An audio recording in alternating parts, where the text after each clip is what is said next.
Hello, hello, hey, hola, bonjour, aloha. Thank you very much for joining us wherever you are in the world. My name is Ryan Wankle. I am a second generation cannabis grower based in Denver, Colorado. I currently am the cannabis grower liaison and plant and light expert for Heliospectra.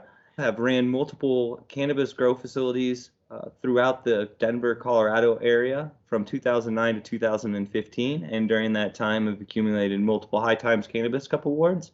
Thank you very much for joining this session on cannabis genetics and cloning. We'll also talk a little bit of the importance of light and clone as well. And I would also like to give a thanks to Greentech for continuing on and pushing through during these trialing times. As mentioned, I would like to talk a little bit about cannabis genetics and clones and some of the importance of that forward. But first, I'd like to touch a little bit on Heliospectra. Heliospectra is an LED lighting company based out of Sweden. We were founded in 2006 by plant scientists with one goal, and that was to find the ideal spectrum of light for different crops and really looking to focus on ideal crop performance and plant growth efficiency. And from 2006 and even today in 2020, that focus has still always remained the same.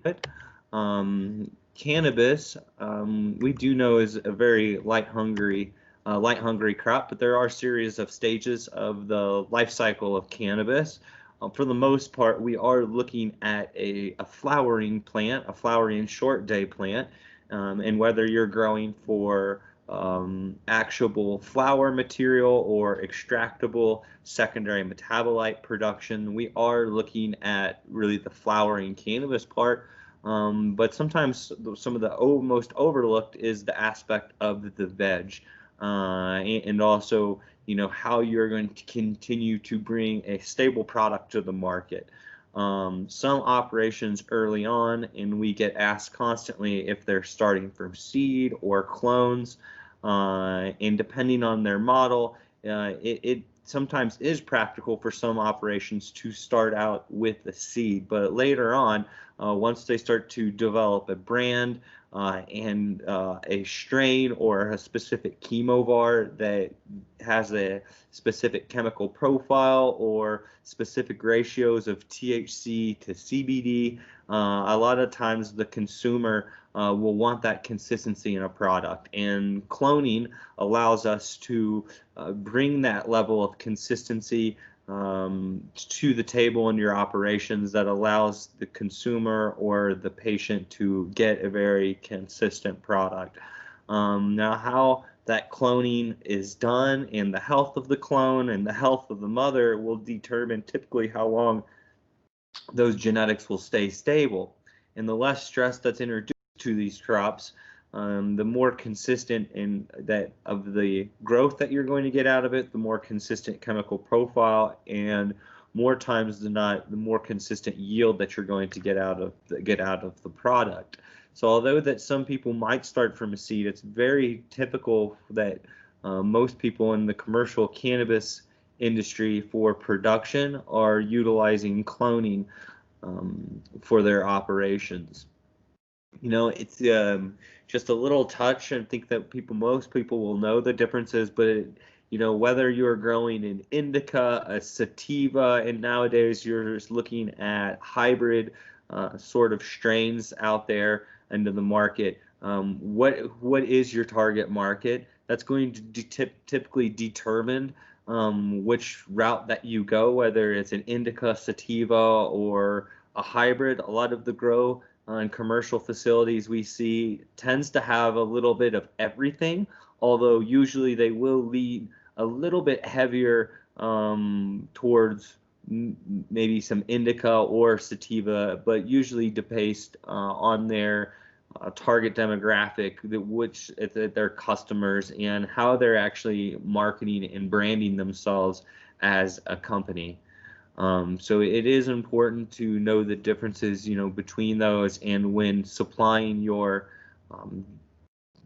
genetic stock for your commercial production, understanding, good variety as well, but how you're going to build your brand and what is that target customer asking for. And sometimes what might be getting asked for today is not necessarily how it is going to be trending into the future. So making sure that there is typically a good variety between those two. A little bit of just about photo period, that cannabis is a short day crop. That means cannabis is very responsive to longer periods at night, and that will induce the flowering period. We will be talking about some clones. A lot of seed and clone production can be done under 24 hours of light. Typically, we find growers will run anywhere from an 18 hours on to 6 hours off for the vegetative period, but also some of the cloning as well. Typically flowering is going to be induced where it has a longer night period than the day period. That will induce the flowering process. Mothers and the vegs will stay in their vegetative state as long as the typical day is longer than the night. Clones are requiring a little bit less light, which we will touch on some light levels, but cannabis is very responsive to photo period, thus keeping clones on for in a vegetative state and not going into flowering. One aspect that's typically looked over for cloning is the light quality that the light that's actually being produced.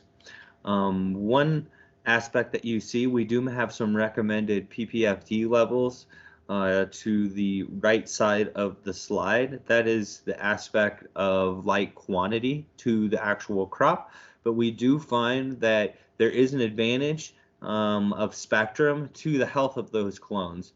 The typical cloning cycles can range anywhere from 7 to 15 days, depending on the actual strain.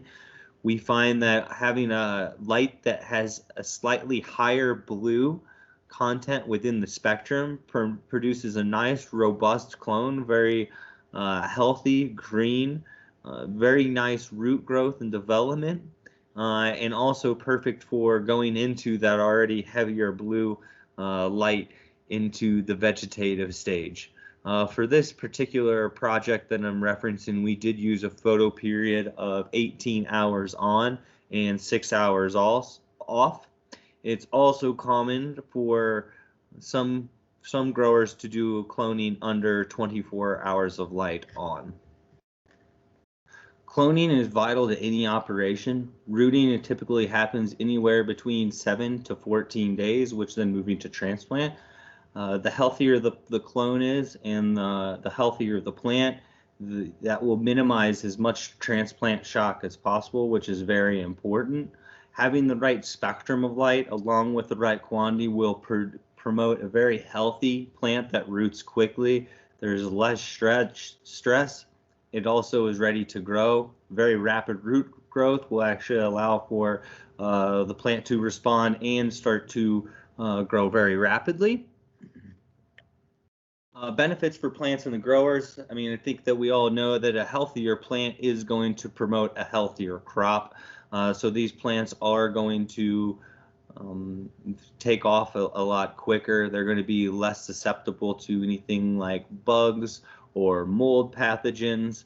Having a healthy mother is going to allow you to prolong some of your very most valuable genetics that you might be actually building your brand upon. Healthier plants is going to give you a more consistent chemical profile and also less crop loss. So less crop loss obviously is going to be saving you money in the long run for whether it's man hours or actually going into the production of that.